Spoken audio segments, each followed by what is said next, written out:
Have you ever considered what legacy you'll be leaving behind?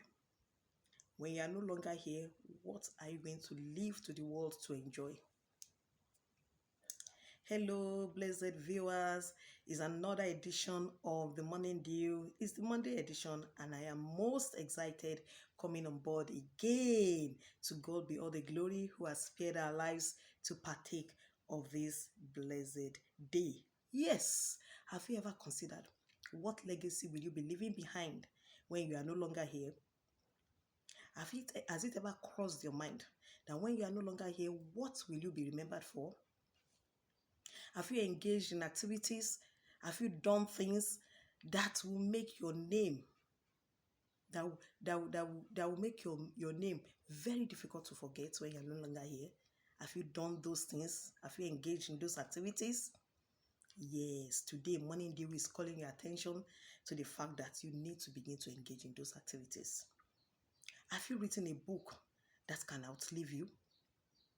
Have you engaged in activities? Have you touched life in such a way that when you're no longer there, they are able to remember and say, so and so person did this for us, did this for this community? It is very important you begin to think along those lines. Yes, I need to say it here that you don't need, it has got nothing to do with money.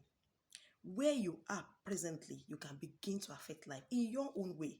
There is no pressure about it. In your own little way, begin to do things that will affect your generation.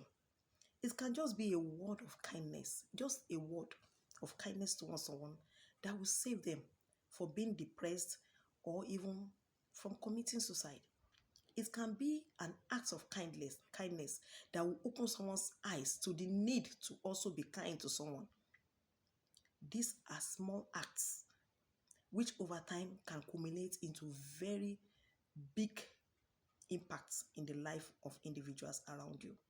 So begin to think of what you are going to leave behind for the generations coming behind you to enjoy.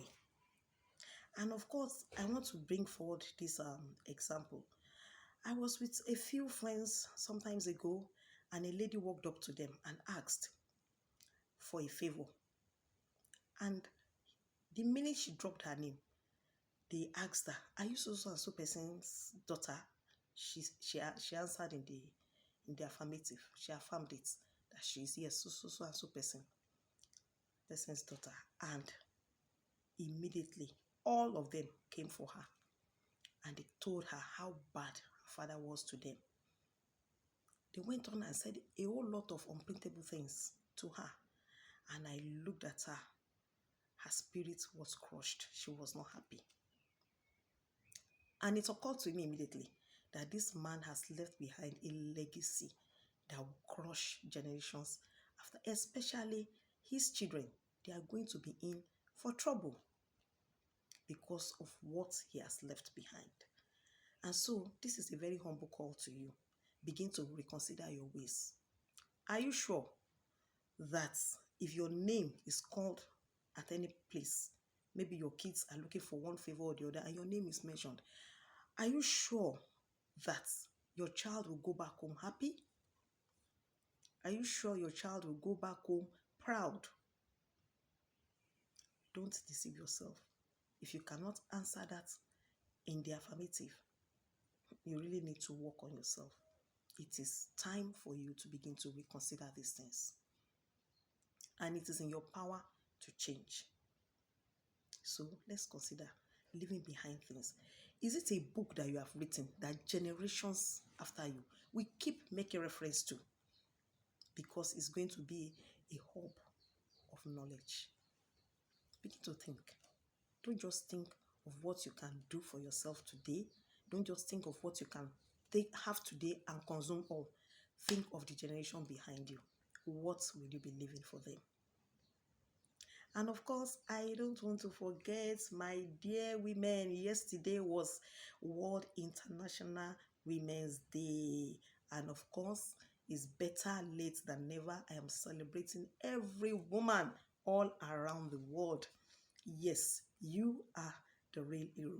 May God in his mercies keep strengthening us to do that which God has given us to do.